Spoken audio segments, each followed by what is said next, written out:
Explicar como se dá o financiamento do Sistema Único de Saúde é um desafio quase tão grande quanto fazer o SUS acontecer com um orçamento muito menor do que o sistema merece. Acrescente nessa matemática a destinação sem transparência de emendas parlamentares e temos recursos destinados, mas que não chegam onde são mais necessários.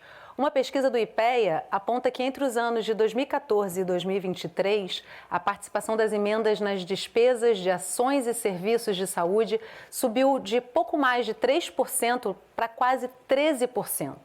Mas com que eficiência esses recursos são aplicados? E até que ponto são distribuídos de forma justa para os estados e municípios que mais precisam? O financiamento do SUS é o nosso tema de debate hoje no Sala de Convidados, que começa agora. A gente tem mais dinheiro em volume e em proporção de estados e municípios do que da federação. A gente não pode simplesmente fazer um determinado procedimento e não apresentar aquela fatura do que foi realizado. Quando esse dinheiro ele é menor do que os outros, a gente mantém um padrão de desigualdade. A estrutura do hospital ela foi inaugurada com 20 leitos adultos, 26 leitos de enfermaria. As emendas parlamentares não têm essa lógica, uma racionalidade oposta da saúde. Comigo no estúdio hoje, conversando sobre o financiamento do SUS, Luciana Dias, pesquisadora e vice-diretora de Pesquisa e Inovação da Escola Nacional de Saúde Pública Sérgio Arouca, da Fiocruz, e coeditora-chefe da revista Cadernos de Saúde Pública.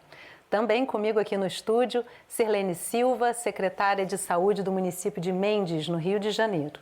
E participando da conversa remotamente, Francisco Fúncia, presidente da Associação Brasileira de Economia da Saúde. E eu adoro quando você participa de casa mandando as suas perguntas, dividindo uma experiência com a gente. Eu recebo aqui pelo WhatsApp 021 997018122 ou pelas redes sociais do Canal Saúde, então não deixa de participar. Luciana, Sirlene, Francisco, que prazer estar com vocês aqui discutindo esse assunto que volta e meia entra em pauta aqui no Canal Saúde, super importante, super complexo, né, Luciana? Eu estava fazendo a leitura da introdução do programa para vocês aqui, antes da gente entrar no ar, né, e quando eu cito a pesquisa do IPEA, você já diz, bom, depende de como é que de onde que olha para esse investimento. Queria que você explicasse um pouquinho dessa complexidade, né, que tem muitas variantes para fazer o SUS acontecer lá na ponta.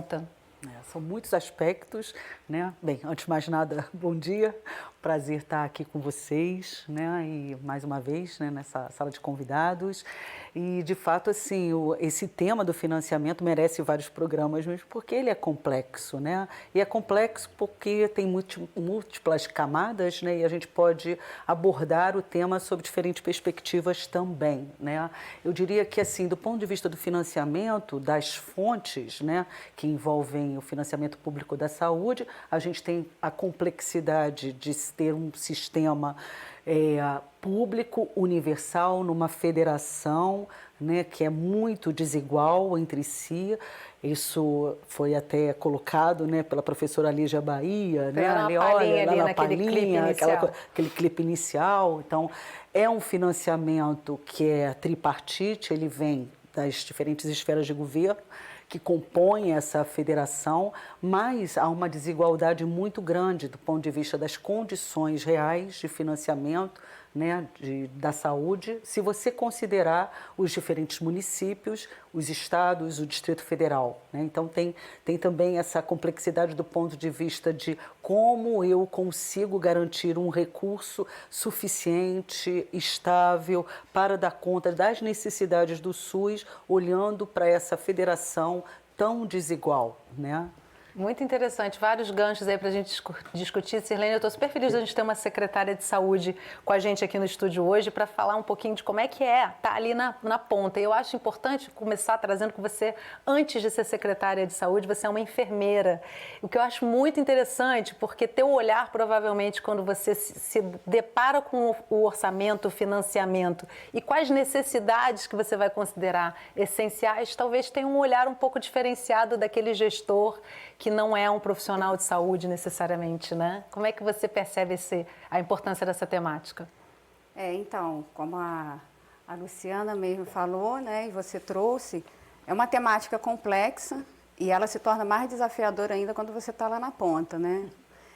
Sendo profissional de saúde, né, com todos os ideais e todos os pensamentos que a gente recebe na nossa formação em relação a garantir a saúde dentro de um sistema que é universal, e aí quando você se vê na ponta como gestora dentro do território, tendo que garantir esse acesso a essa população com um financiamento, né, tão desigual e com tantas camadas, com tantas diversidade em relação aos modelos, e aí você se vê realmente de frente a um desafio de conseguir executar esse recurso financeiro de forma que você garanta a equidade, o acesso, né, os princípios do sistema.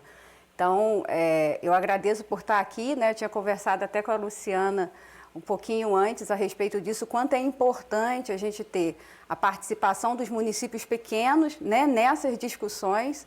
Nós somos hoje, no Brasil, 72%, né, dos municípios com menos de 20 mil habitantes. No estado do Rio, 52% dos municípios têm essa característica.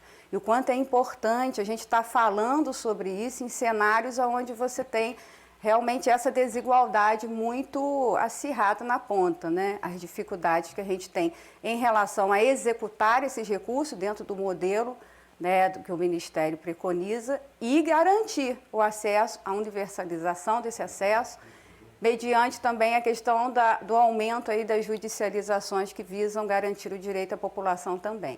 Então, é um desafio. Nossa, eu imagino. E acho interessante também, já percebo que é uma tônica aqui dessa discussão, essa questão da disparidade entre os municípios menores, né, que são a maioria, e os que têm mais estrutura, principalmente administrativa e financeira. Com certeza a gente vai voltar a falar disso. Francisco, na mídia comercial, se a gente fosse fazer um programa sobre financiamento do SUS na mídia comercial, com certeza a primeira temática que ia entrar é a corrupção. Geralmente a mídia comercial relaciona a falta de estruturação do SUS à questão da corrupção. Eu queria que você trouxesse um pouco para a gente o quão mais complexo é tratar da questão do financiamento do SUS, e a gente também conversava aqui antes de começar o programa sobre esse parco recurso que tem para a saúde pública no Brasil, né, que é menos de 4% do PIB, enquanto na Inglaterra, como modelo, por exemplo, chega a quase 8%, né? Então, queria te convidar a abrir o programa falando um pouquinho dessas complexidades.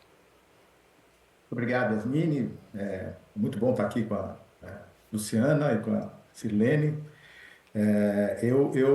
Elas trouxeram já aspectos bastante interessantes, né? Eu gostaria de complementar, a partir da sua pergunta, trazer uma questão que digamos, torna mais complexa ainda a discussão do financiamento, né? Inclusive nessa perspectiva federativa e dos municípios em particular, né? Veja que o Pacto Federativo Brasileiro, ele, a partir da Constituição de 88, trouxe a autonomia relativa das 3 esferas de governo. Deixou de existir uma dependência das chamadas, anteriormente chamadas esferas subnacionais, em relação à esfera federal. Isso quer dizer o quê? Cada esfera de governo tem autonomia para fazer gestão das suas políticas, que estão, inclusive, definidas na Constituição, e o SUS é uma das políticas que tem na sua diretriz, né, constitucional, a descentralização das ações e serviços. Portanto, tudo, ou quase tudo do SUS tem que acontecer no nível dos municípios. Porém, os municípios brasileiros são aqueles que têm uma menor capacidade de financiamento do ponto de vista de receitas próprias, né? Se a gente olhar, quando a gente fala em financiamento no setor público, você fala em receita e despesa, em última instância, você fala em orçamento. Por isso que no setor público, financiamento e orçamento, eles são dois lados da mesma moeda, né? Então, quando você vai falar da capacidade de financiamento do setor público, olhando pelos municípios, você vê o quê? Tudo que os municípios lançam de tributos corresponde no máximo a 7% de todos os tributos arrecadados no Brasil, tá certo? Contando os tributos federais e tributos estaduais. Se você olhar tudo que a União, os tributos de competência federal, representam 67% de tudo que é arrecadado no Brasil, tá? Depois que você faz as transferências que a Constituição determina de impostos da União para estados e municípios e parte do imposto dos estados para os municípios, a União ainda fica com 57% de tudo que se arrecadou, que é o conceito de receita disponível. E os municípios passam de 7% para 18%. Ou seja, continua, a grande carga de ação nos municípios, como a secretária Sirlene colocou, muito bem colocou, tá certo? Só para a gente ter uma ideia, na distribuição de todo o gasto público no Brasil, 42% é federal. Gasto público em saúde, 42% é federal e 32% é municipal. Então veja a desproporção. 42%, o governo federal gasta 42% com saúde pública, tá certo? Mas ele tem 57% de tudo que se arrecadou, em última instância. Então, por isso que a gente diz que na discussão do subfinanciamento desse, que a gente chama, né, o conceito de subfinanciamento, é esse financiamento inadequado, insuficiente para cumprir o preceito constitucional de saúde e direito de todos os deveres do Estado, é a União que tem mais capacidade e instrumentos para poder, no médio prazo, reforçar e ampliar os recursos que são necessários, porque, em última instância, mais recursos federais significa mais recursos para estados e municípios também, visto que 2/3 do orçamento do Ministério da Saúde são transferências para estados e municípios. Muito importante tudo isso que você trouxe, né, Francisco? Porque a gente nem pode começar uma discussão sobre o financiamento do SUS sem passar por esses pontos, né? Vai muito além da questão da corrupção, precisa organizar e receber mais recursos, com certeza. Como se dá o financiamento do SUS e onde entram... Opa, desculpa. Não, só para dizer isso que você está falando, até para combater a corrupção, digamos, né, até para verificar e auditar, você precisa ter uma estrutura e precisa financiar essa estrutura. Veja que nos últimos anos o que aconteceu é que o subfinanciamento do SUS e o desfinanciamento que veio com a emenda 95 fez basicamente desestruturar toda a estrutura de auditoria do SUS. Sim, importante reforçar isso. Como é que se dá, então, o financiamento do SUS e onde entram as emendas parlamentares nessa conta? É o que você vai ver na reportagem de Alessandro Vieira.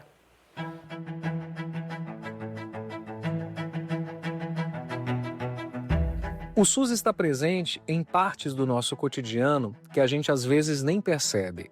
Na vigilância sanitária, o SUS atua inspecionando e controlando a qualidade dos alimentos que chegam até a nossa mesa, desde a fiscalização de restaurantes até supermercados e feiras. O SUS também cuida da água que consumimos.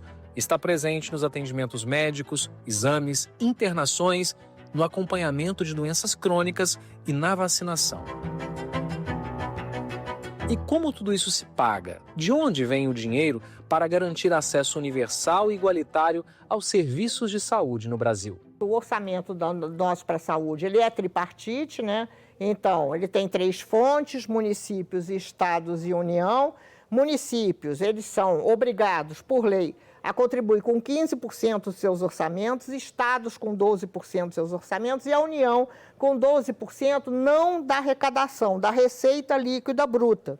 O financiamento do SUS é um dos pilares fundamentais para que a roda da saúde continue girando nos 4 cantos do país. Na prática, esse custeio enfrenta desafios históricos, como o subfinanciamento crônico e a má distribuição dos recursos. Na soma dessas 3 fontes, o que acontece é que a gente tem mais dinheiro em volume e em proporção de estados e municípios do que da federação. Isso é um problema enorme para uma federação como a brasileira, que tem muitas disparidades, tem muitas desigualdades entre a região norte e sul, dentro da região norte, entre estados, entre municípios. Por quê? Porque esse recurso da União, ele é o único que pode ser redistribuído, ele é o único que poderia fazer uma compensação dessas desigualdades. Quando esse dinheiro é pequeno, ele é menor do que os outros, a gente mantém um padrão de desigualdades. Vou dar um exemplo, São Paulo. São Paulo é São Paulo. São Paulo tem um baita orçamento estadual para a saúde. A cidade de São Paulo tem um baita orçamento para a saúde, para a cidade de São Paulo, e ficamos assim. Enquanto isso, Piauí, Maranhão, Amapá, todos esses estados que têm piores condições, piores indicadores de saúde, continuam com piores condições e com piores indicadores de saúde. Neste cenário, existem ainda as emendas parlamentares, que são dispositivos que permitem aos deputados e senadores direcionar recursos do orçamento público para determinadas localidades. As emendas têm se tornado uma fonte importante para a saúde. Mesmo assim, elas chegam acompanhadas de uma série de desafios. Essas emendas parlamentares, elas interferem de uma maneira, assim, digamos assim, dramática na saúde, né? Porque 50% das emendas parlamentares, elas são destinadas à saúde. Então, a saúde, digamos assim, saúde e emendas parlamentares, elas são irmãzinhas. É uma irmandade falsa, não é? Porque as emendas parlamentares, elas são de destinação particular.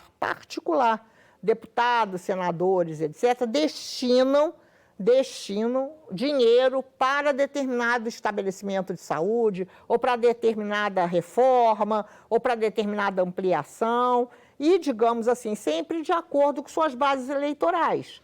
Muitas vezes, os recursos são destinados a obras, equipamentos ou serviços que não fazem parte de um planejamento técnico integrado. É uma racionalidade político-eleitoral. Uma racionalidade de curto prazo, inclusive, porque cada mandato de deputado ou de deputada demora 4 anos. Então, é uma prioridade curto-prazista, né? E é uma prioridade de eu preciso me reeleger. Não é uma prioridade epidemiológica. Então, por exemplo, se numa determinada localidade ou num determinado estado, né, a prioridade seria os cânceres, né? Seria a gente pensar sobre os cânceres, etc. As emendas parlamentares, elas vão estar de costas para isso. Elas vão priorizar abrir obra, né? Fazer obra, para inaugurar a obra. As pessoas adoram inaugurar a obra. O resultado da falta de prioridade epidemiológica pode gerar desequilíbrios na rede e uma série de dificuldades de manutenção dos aparelhos a longo prazo. Se faz a obra fica parada. A gente tem um monte de obras paradas na saúde. Então, isso não é prioridade epidemiológica, né? A prioridade epidemiológica é a gente olhar para a capacidade instalada, é a gente tentar aproveitar os recursos existentes, é a gente ampliar recursos de acordo com os principais problemas de saúde de cada local, de cada bairro, de cada estado, de cada município. Enfim, as emendas parlamentares não têm essa lógica. De fato, elas não têm essa lógica. Não é por se ser bom ou ser ruim, é que são lógicas completamente diferentes, uma racionalidade oposta da saúde, né? Oposta das prioridades da saúde. Aí a conta não fecha, né? Sirlene que o diga. Agora, eu quero, antes da gente entrar na questão das emendas parlamentares, que eu acho que também é uma tônica importante desse programa, queria trazer com você, Francisco, uma fala da Lígia Bahia, em que ela chama atenção para o fato de estados e municípios custearem mais de 50% do orçamento do sistema de saúde. Esse é o melhor modelo? O modelo que está posto de distribuição é um modelo possível ou é o melhor modelo? Como é que você avalia isso? E qual seria o melhor modelo para que não houvesse essa disparidade? Bem, nós temos duas situações relacionadas a isso, né? Então, como eu tinha colocado também anteriormente, né? Mas agora falando por essa ótica, 58% de tudo que se gasta com saúde pública no Brasil é soma de estados e municípios, 32% os municípios e 26% os estados, né? E aí, o que a gente tem é que há um critério de transferência de recurso que foi estabelecido, né? Digamos, eu vou dizer já culturalmente, para não usar uma outra palavra. Então, o que a gente tem? A Lei Complementar 141, ela estabelece, no artigo 17, que a gente precisaria ter critérios de transferências seguindo, né, redução de desigualdades regionais, seguindo a questão epidemiológica, oferta de serviços, etc., você teria que ter, a partir de critérios pactuados na Comissão Intergestores Tripartite, olhando aqui para o financiamento federal, né, e esses critérios pactuados na tripartite tinham que ir para o Conselho Nacional de Saúde aprovar, tá certo? Isso, desde essa lei de 2012, nunca foi feito. Pactua na tripartite e não vai para o Conselho Nacional de Saúde pactuar. Por quê?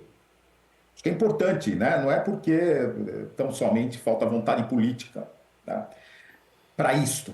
Na verdade, a vontade política que tem faltado é de colocar mais recursos no SUS, por conta de uma política econômica baseada na austeridade fiscal, que ao longo do tempo só muda governo e a austeridade fiscal ela pode mudar a intensidade, mas ela está presente, né?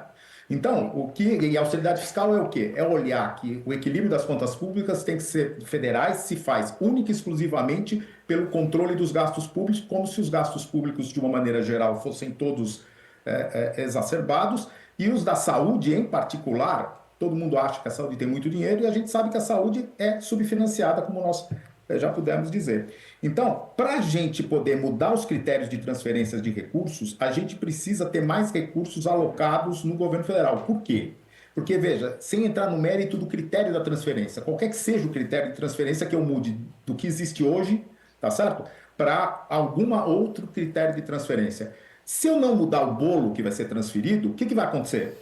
Para um município receber mais, o outro vai ter que receber menos. Quando, na verdade, todos estão padecendo de falta de recursos, né? Pelo que a gente já discutiu. E as emendas parlamentares, que já nós vamos discutir, ela é consequência um pouco dessa estrutura federativa de financiamento dos gastos públicos, que concentra recursos na União de um lado, mas de outro lado deixa o excesso de obrigações a serem cumpridas na esfera municipal. Então, o que acaba acontecendo é que se eu não botar mais recursos no SUS, se não enfrentar o subfinanciamento do SUS, eu não consigo resolver também esse critério de aumentar a participação do governo federal no bolo da distribuição, um pouco na linha de poder, a partir daí, estabelecer outras referências que a lei estabelece que devem garantir essas transferências de recursos. Luciana, quer comentar? É que você fez uma pergunta assim, esse modelo está adequado? Eu queria voltar a falar, olha, nós somos uma federação extremamente desigual e do ponto de vista da alocação dos recursos, é importante que a União, né, exerça esse papel de coordenação, né, a coordenação e a alocação, né, na medida do possível, equitativa desses recursos. A gente sentiu isso na pandemia, né, o quanto que foi importante essa coordenação. Exatamente, ali, né? É fundamental, né, numa federação tão desigual, né, como é o nosso caso, é importante, né, que a União, o governo federal, né, e no caso da saúde, ou o Ministério da Saúde, desempenhe essa função, tá certo? Isso não é necessariamente ruim. O problema é que nós temos uma complexidade aí. A gente está falando de 5.570 municípios, a gente está falando de uma realidade muito díspare entre eles. Eu fico até brincando quando a gente usa assim, o município, né, Sirlene? Município, eu posso estar falando da capital, São Paulo, posso estar falando de Borá. Então, são realidades muito díspares. E, no caso, o desafio de uma coordenação com uma alocação equitativa também tem que lidar com essas disparidades. Mas, do ponto de vista do modelo, tá, eu não acho necessariamente ruim que a União, o governo federal, concentre a maior parte da arrecadação, tendo em vista essa responsabilidade. Por outro lado, né, se a gente vê o histórico do financiamento do SUS e a participação proporcional de cada esfera, você vê cada vez mais municípios, principalmente, e estados contribuindo mais, proporcionalmente mais. Então, o que isso nos revela? Revela que, veja, há uma concentração da arrecadação, mas, por outro lado, a própria União não está necessariamente assumindo para valer essa responsabilidade que tem, ou que teria, né, de fazer de maneira adequada. Precisa aprimorar essa distribuição. Agora eu quero ver Sirlene, que está ali na ponta, lidando com tudo isso. Primeiro, te convidar a comentar, se você quiser, as colocações tanto do Francisco quanto da Luciana, mas eu queria saber como é que chega uma emenda parlamentar para você. Assim, se você faz uma demanda, para quem está em casa, que, como eu, não entende exatamente como é que isso se dá, você faz uma demanda, mostra que tem uma necessidade de financiamento para um determinado parlamentar, e esse parlamentar aplica essa receita, como ela chega. Explica para a gente esse passo a passo. Primeiro falar um pouquinho sobre essa questão eu acho que a gente fala sobre a equidade e a gente vincula, às vezes, a equidade como acesso, né? Pelo menos quando a gente está na ponta, né? Quando a gente vai discutir sobre equidade, a gente pensa logo no acesso do paciente ao serviço. E a gente tem que refletir também sobre essa questão que o próprio Francisco e a Luciana traz, que é a equidade no acesso ao financiamento, né? Que a gente tem essa dificuldade realmente, talvez essa questão da união está um pouco mais afastada da realidade, né, que a gente enfrenta no dia a dia, não esteja tão urgente essa questão para a União em relação à distribuição e a não talvez novos modelos, mas a nova forma de redistribuir esse recurso para que ele consiga chegar na ponta. Então, eu vejo assim, o município, ele logo aloca o recurso porque a gente não tem outra saída, né? Você tem o paciente ali na sua porta, necessitando do acesso, necessitando do serviço, e você não tem para onde você fugir. Se você não tem recurso da União ou do Estado, você vai ter que pegar o seu recurso, o recurso do município e fazer, né, e garantir o acesso, né, e o atendimento. Agora, sobre a questão da emenda parlamentar, a emenda parlamentar, assim, ela vem hoje, eu falo da visão de um município pequeno, né? E ela traz, né, ela agrega algum valor ao município quando a gente consegue articular a questão do planejamento nela, né? E isso a gente já vinha falando também, né, Luciana, que quando a gente recebe aquela emenda que ela é designada, mas não há uma conversa, né, do legislativo, do parlamentar com o município, eu costumo dizer que ela vem quadrada, né? Você olha ali no sistema a indicação da emenda e você fica pensando, nossa, como que eu vou executar esse recurso que por vezes não atende à sua necessidade. Mas hoje a gente consegue, né, através das relações políticas, né, seja do prefeito, que faz o seu contato ali com o parlamentar, e quando a gente tem uma boa conversa, né, com as assessorias, a gente consegue apresentar projetos aonde possa ser alocado recurso. Eu sempre digo que o secretário de saúde ele tem essa função também, né, de trazer esse cenário epidemiológico para o agente político, né? Ele tem essa função de dizer, olha, no meu município hoje eu tenho projetos que vão responder à necessidade da minha população aqui. E nesse sentido, e até fazer o marketing, né, do seu projeto em relação a isso. Olha, esse projeto ele também vai garantir uma visibilidade, porque a gente sabe, como a professora Lígia Bahia trouxe, a característica da emenda parlamentar e o que ela está relacionada. Então, de certa forma, você precisa também falar nessa língua para que você garanta um entendimento que trazer um recurso para o município, por vezes, que não vai atender a necessidade da população, não é um bom investimento nem para o político, né, nesse sentido. Por quê? Porque ele não garante nem uma boa visibilidade para ele naquele território. Sim. Quem quer ficar com uma obra parada no seu município sem você conseguir executar, sem você conseguir atender a população, né? Eu acredito que nenhum gestor municipal queira ficar e que os agentes políticos também não tragam com isso uma boa divulgação, né, para o parlamentar. Então, a gente faz esse movimento, né, de contato, de conversas, de apresentar as suas necessidades dentro do que você construiu também no plano municipal, para que você consiga realmente recursos que sejam destinados para áreas específicas e que ele possa ser executado da melhor maneira. Então, é um movimento desafiador, mas Sim. que faz parte também do... Deu para visualizar bastante do que deve ser essa prática. E você que está em casa não tem perguntas sobre esse tema tão complexo, não deixa de participar, manda aí suas perguntas para a gente vai fazer um intervalo rapidinho, enquanto isso você já vai mandando o WhatsApp para a gente com as suas dúvidas ou compartilhando a sua experiência. Não sai daí que a gente volta já.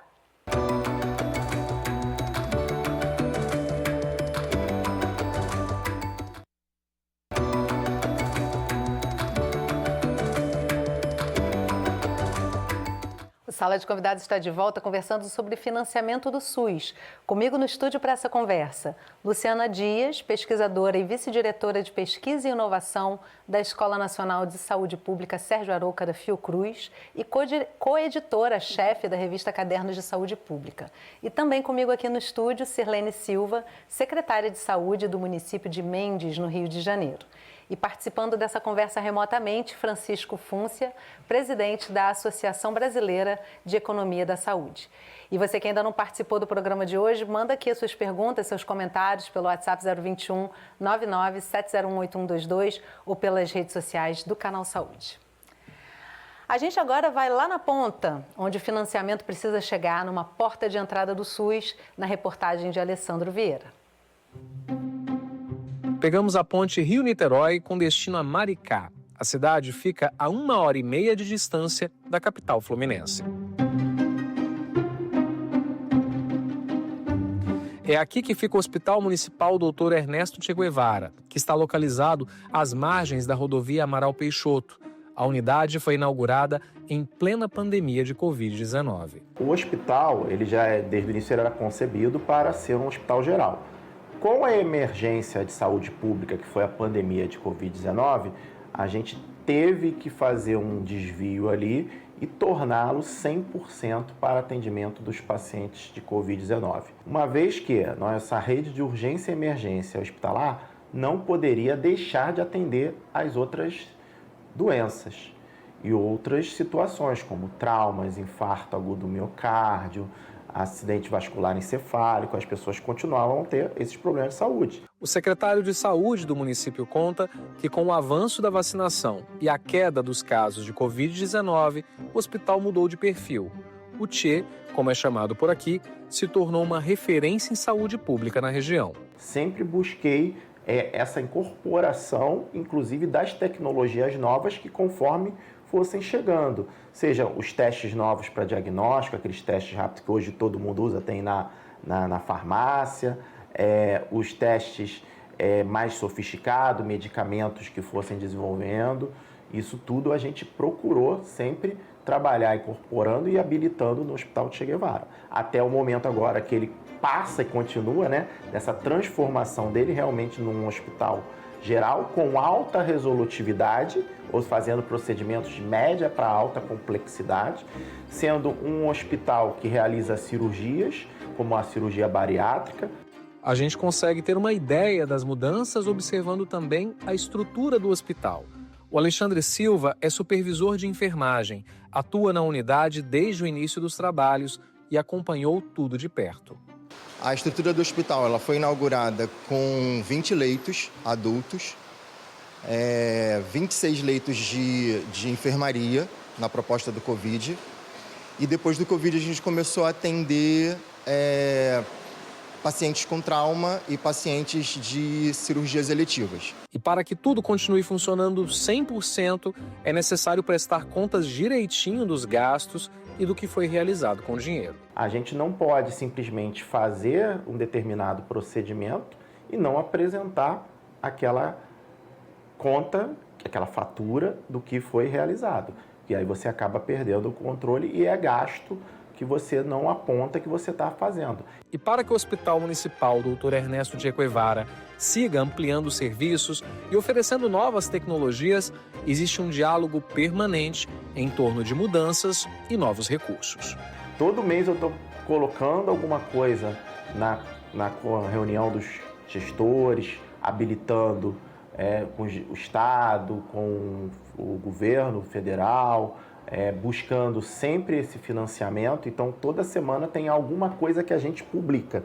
Então, dá o exemplo. Pretendo fazer um serviço de hemodinâmica. Assim que tiver inaugurado, tiver pronto, eu vou lá, habilito, mando para o Estado e a gente vai informar, podemos ser uma referência. Nós temos aqui um L-ponto, nós podemos trazer pacientes de outros lugares através de helicóptero e realizar o procedimento aqui.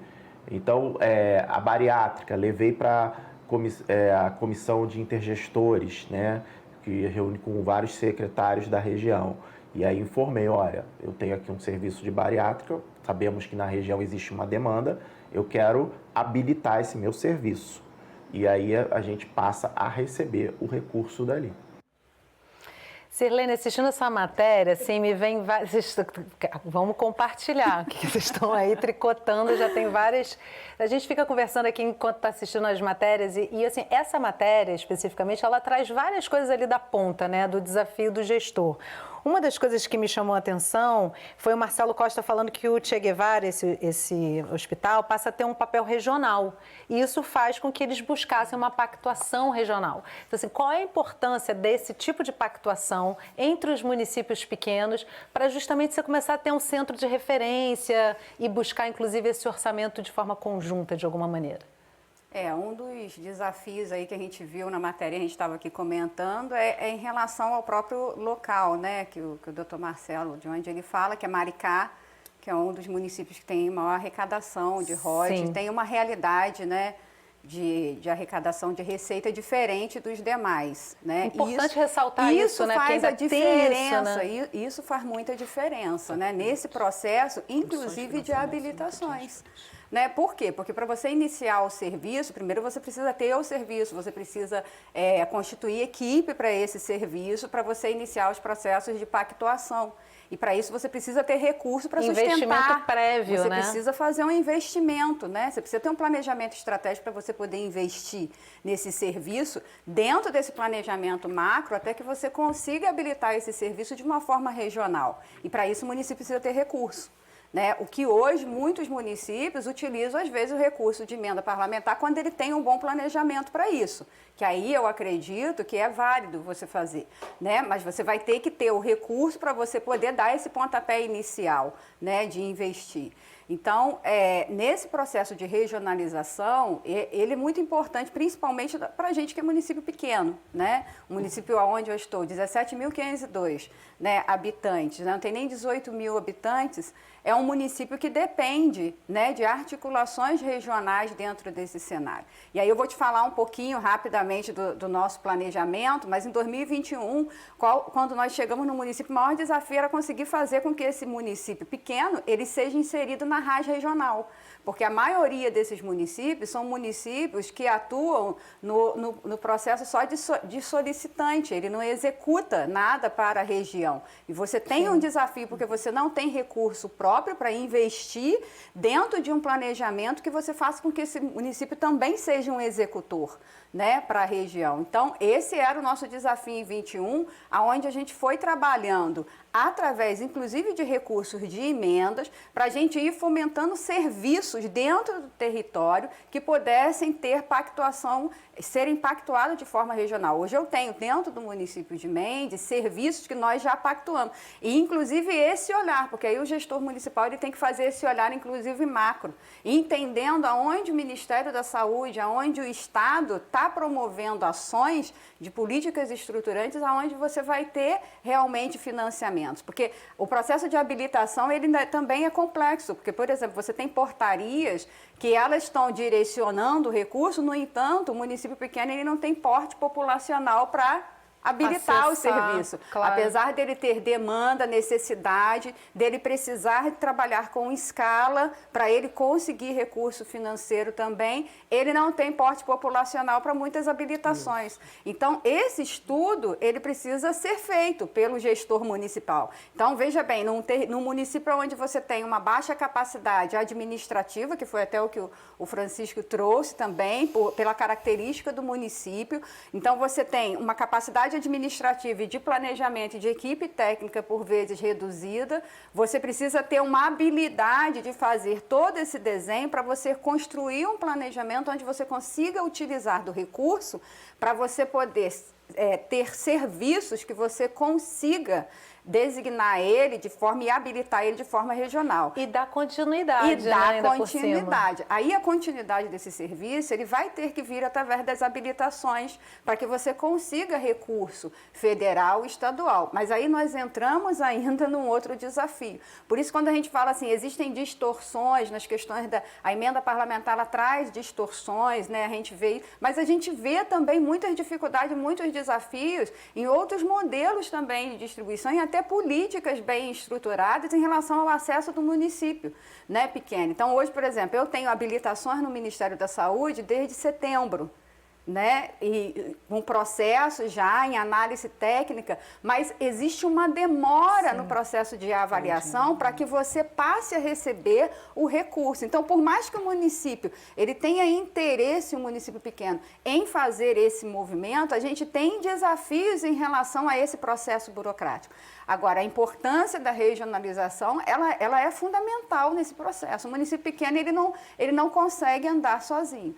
Então, hoje, eu tenho exemplo dentro do meu município de serviços que a gente conseguiu estruturar, a gente conseguiu iniciar ele, que hoje estão cadastrados, inclusive pactuados, dentro das OCIs, que é a PNAE, a Política Nova do Ministério da Saúde, da atenção especializada, mas dentro de uma perspectiva de que lá atrás nós ouvimos o Ministério falar que ele começaria a investir em linha de cuidado. Então, pensando desta forma, nós começamos a desenhar nossos serviços de média complexidade por linhas de cuidado. E hoje nós temos 3 linhas de cuidado já habilitadas. Nós conseguimos participar hoje do programa de redução de cirurgias eletivas também, que é um programa federal também. Então, mas tudo isso dentro de um planejamento estratégico, garantindo recurso através de emendas também para sustentar esses serviços, para dar o pontapé inicial e você conseguir habilitar. Mas é um desafio. Nossa, isso para quem está em casa é saber como é que acontece até chegar ao serviço ali na porta de entrada, a trabalheira que dá, né? Imagina, Sirlene, é realmente muito complexo e precisa ter muito além de vontade política, né? Luciana, você quer comentar? Não, eu estava aqui ouvindo Sirlene com atenção, né? Porque é muito interessante, né? O depoimento dela enquanto secretária e todo o esforço que é feito, inclusive de um planejamento estratégico que é fundamental. Uma das críticas que se faz em relação às emendas, né? Que, veja, as emendas não só ocupam um espaço cada vez mais importante no orçamento federal, mas a forma como ela chega ao SUS é por meio de transferências, né? De recursos. Então, 85% da despesa federal, emendas, né, é feita por meio de transferências de recursos do Fundo Nacional de Saúde para os fundos municipais de saúde. Ela acaba sendo uma fonte importante de receita, financiamento, para os municípios. E se é isso, se as emendas, né, vieram para ficar, né, dificilmente a gente vai ter a revogação, né, da impositividade, né? A gente tem que melhorar, né, essa alocação. Uma das formas que você tem é ter esforços de planejamento, né, no âmbito municipal, mas eu ousaria dizer que no plano regional também. Uma coisa que me chamou muita atenção nesse vídeo foi a menção, né, da Comissão Intergestores Regional como uma possibilidade de negociação, mas isso poderia ser feito a priori, né? Não necessariamente. Eu poderia fazer a discussão ali para ter um projeto de maior envergadura, até para captação de recursos de emenda que servisse, né, à necessidade ali daquela região, tá certo? Não a posteriori, tá certo? Então, seria um esforço de diminuir uma fragmentação. Só para eu finalizar, já vou aqui passar a bola, mas assim, de fato, as emendas acabam instituindo quase como um novo modelo de alocação de recursos no SUS, tá certo? Um novo modelo que a gente que vem estudando esse tema, né, se preocupa porque há uma fragmentação muito grande e ainda que o recurso esteja chegando principalmente em municípios situados em regiões mais carentes do ponto de vista socioeconômico, tá? Ele se concentra em alguns poucos. É diferente, por exemplo, de um PAB fixo, né, um piso de atenção básica que é calculado de forma proporcional à população, distribuído regularmente, tá certo? Para todos os municípios, ele vai para alguns, não para todos. Muito interessante. O Francisco pediu para falar, já passo para você também, Sirlene. Francisco. Eu queria complementar, concordar e complementar, tanto a Sirlene quanto a Luciana, e assim, não se trata de demonizar as emendas, independente de posição que possa ser, muitos podem ter, contrários ou a favor à questão das emendas, mas eu vou partir tentando seguir um eixo vou chamar da legalidade. Certo? Então, está prevista na Constituição as emendas? Tá, ok. Mas na Constituição está previsto outras coisas também. Por exemplo, no caso da saúde, né? Você tem uma diretriz constitucional da participação da comunidade do SUS, que a 8.142 estabeleceu por meio de conferências e do Conselho de Saúde, a Lei 8.142, tá certo? Por outro lado, a Lei Complementar 141, que é de 2012, ela estabelece que aplica várias coisas, né? Uma delas é a aplicação dos recursos do SUS tem que ser necessariamente atrelados ao processo de planejamento, tá certo?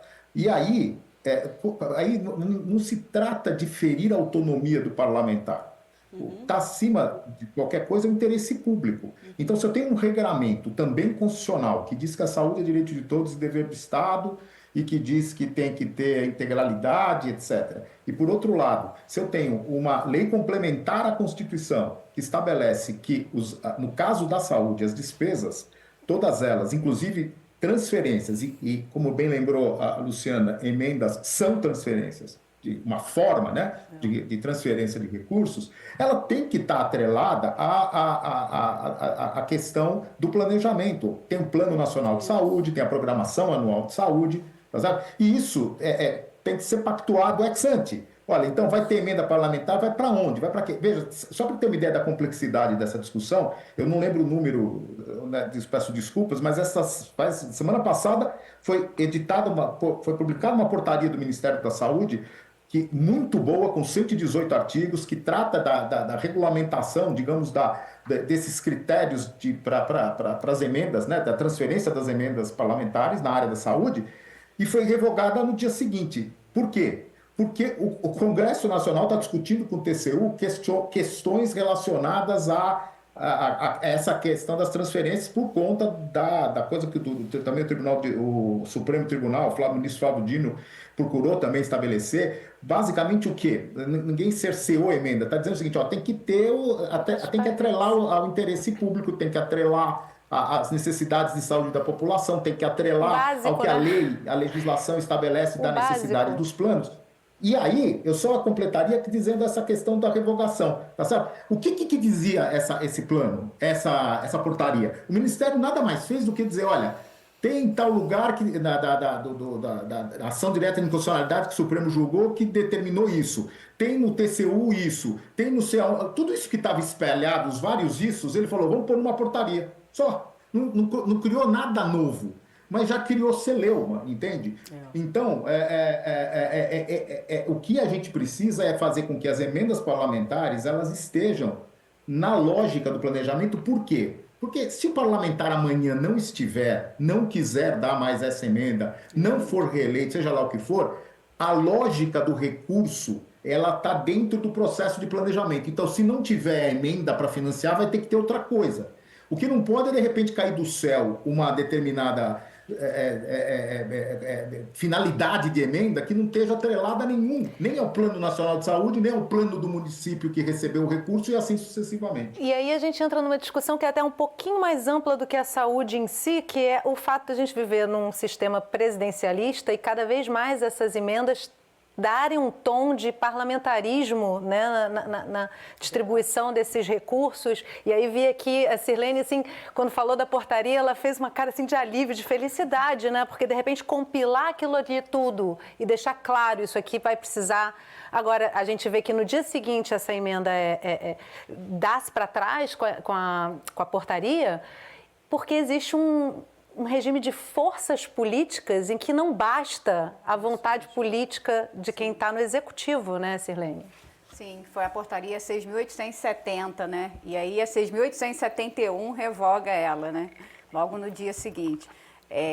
E a portaria ela trazia toda uma lógica mesmo de planejamento, o que alguns municípios já fazem esse esforço, mas nem todos, então eu acho que ela planificaria isso, essa lógica, né? Trazendo um regramento geral para a gente conseguir executar e também planejar melhor esse recurso e a distribuição dele.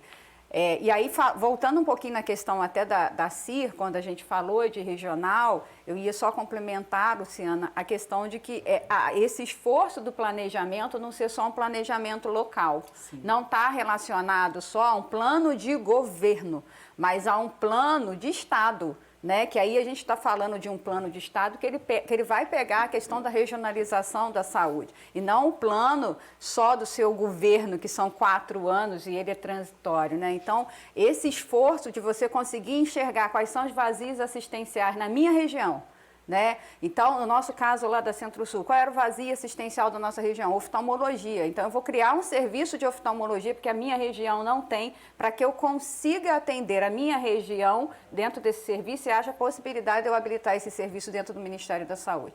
Então, todo esse esforço de planejamento que a portaria também traz e que eu penso que também assusta um pouco.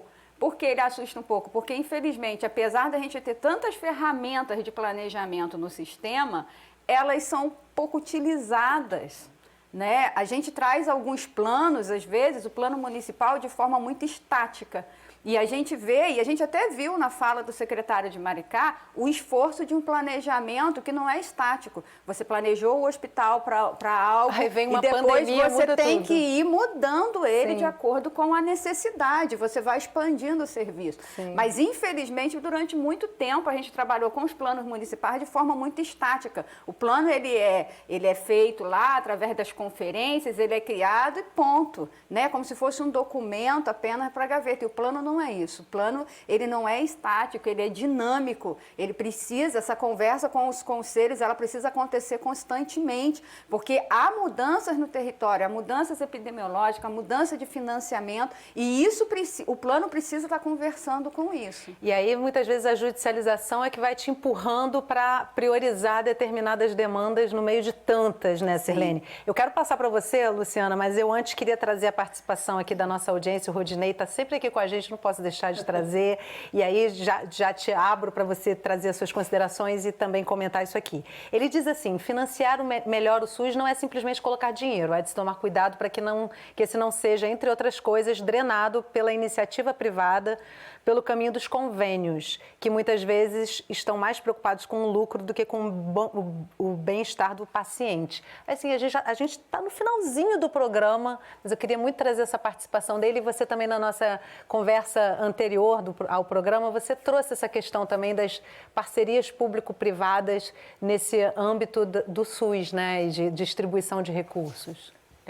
Bem, o SUS, ele do ponto de vista da prestação de serviços, né, ele é público e privado mesmo, Sim, né? sim. Nunca nós rompemos, né, com a lógica de organização de um sistema público-privado do ponto de vista da gestão da prestação. E complementar, né, e suplementar, serviços. né? Exatamente. Mas assim, olhando só para o SUS. Mas uma coisa, por exemplo, que me preocupa é que, assim, pelo próprio modelo de financiamento, quem a gente está privilegiando, né? Quem a gente está induzindo à expansão dentro dessa lógica? Só para fazer uma ponte também do que ele trouxe com o próprio financiamento. Porque, veja, o modelo do financiamento também induz determinados processos.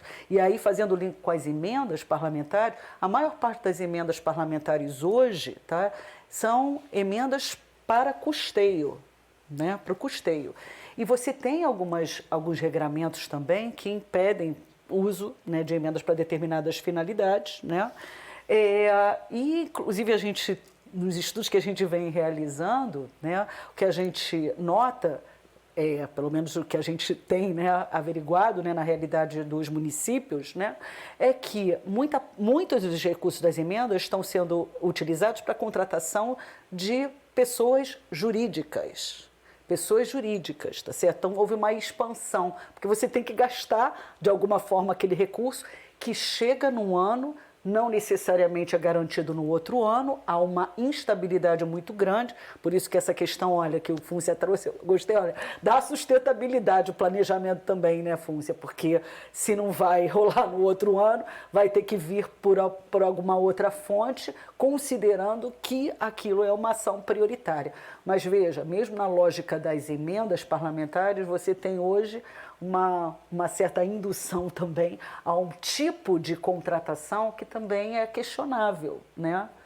E induz uma certa privatização por dentro ali, né, da provisão. Isso por si já merece um programa, né, Luciana? Porque já é um tema que traz várias discussões ali. O Francisco está concordando. Francisco, a gente está terminando o programa. Eu queria te ouvir rapidamente para a gente fechar. Como é que você percebe o encaminhamento dessa discussão sobre as emendas voltadas para a saúde pública? Assim, o que você pensa que vai acontecer daqui para frente? Olha, eu penso que é irreversível esse processo de um disciplinamento do uso da emenda e de atrelar a questão das emendas, especialmente na saúde, à questão do planejamento. Eu acho que isso é claro que é um processo que está um pouco, né, tensionado, mas me parece que é um processo irreversível, porque já tem agora também, já tinha manifestação do TCU, por exemplo, no Tribunal de Contas da União, impedindo que usasse emendas para pagar salário.